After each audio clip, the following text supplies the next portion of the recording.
Dear students, welcome back to a new session. In the previous session, I have discussed about cells of immune system. Now today's topic is organs of immune system.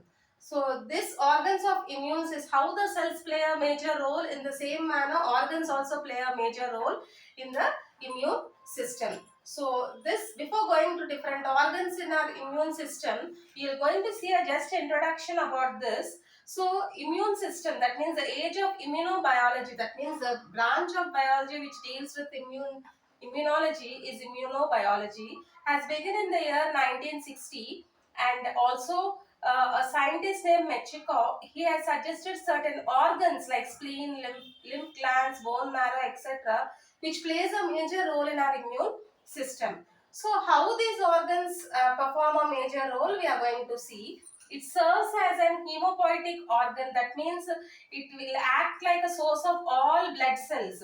Okay, and also it serves as a phagocytosis to remove antigens, and also it serves as a source of antibody. Okay, now we are going to see this organs of immune system, which is further divided into primary organs and secondary organs.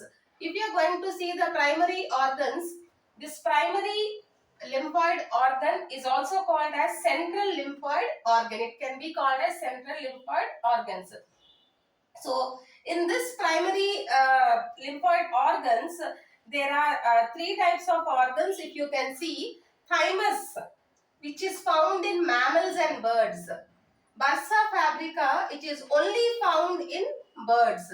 Next, bone marrow. So these are the three organs which are included in the primary lymphoid organs of our immune system. If you see here, thymus, this is a diagram of thymus. If you see thymus gland, this immunological role of thymus was established in the year 1961 by Miller. It is a pale lobulated, you can see in the diagram, lobulated lymphoid organ found in the middle of the upper thorax. It is found in the middle of the upper thorax. If you can see here, it is consisting of thymus corpuscle. This entire one is a capsule, medulla, cortex, and interlobular septum. So here if you see, these each lobules consist of some specifications which perform in our immune system, and also the thymus corpuscle performs a major role. And also if you see, aging is supposed to lead to evolution and atrophy of thymus. Sometimes thymus will be becoming weak, or it will be little bit aged according to the age of the living organism. So this is one major thymus. So if you see here, thymus, what are its functions? Thymus organ in the primary lymphoid organs, what is its function? If you see, thymus serves to provide an environment in which T cells, when we discussed in the previous class about T cells, B cells, no, T cells can mature. It helps the T cells to mature. And also thymus functions as an endocrine gland. So this is very important in the immune system. Next organ, if you see, bursa fabrica. If you see here the diagram of a bird, as I told you, it is only found in the birds. So if you see in the thoracic region, thymus again is present, but bursa of fabricus is found here in the abdominal region. Okay. If you see, it consists of lymphoid cells, and it helps in maturation and differentiation of different cells of the antibodies. And since it is these cells are called as B cells. That means in T cells you have this thymus, and bursa fabrica you have B cells, as we discussed about T cells. So cells and organs are interrelated. By this you should know, cells and organs are interrelated in our immune system. Both should correlatedly function together, so that our immune system works properly. Okay, next one, if you see bone marrow. Bone marrow is a site of antibody production. Okay, so it is the largest of the secondary lymphoid tissue in the body. It produces large quantities of immunoglobulins. That means, as I told you, antibodies when tend to defend our body, they change into immunoglobulins, which is abbreviated as IG, G. Okay. Now, if you see the secondary lymphoid organs, okay, secondary lymphoid organs include lymph nodes and lymphoid tissues. So, if you see lymph nodes, lymph nodes are round or bean-shaped structures present in the lymphatic channels. Okay, and these nodes consist of reticular network.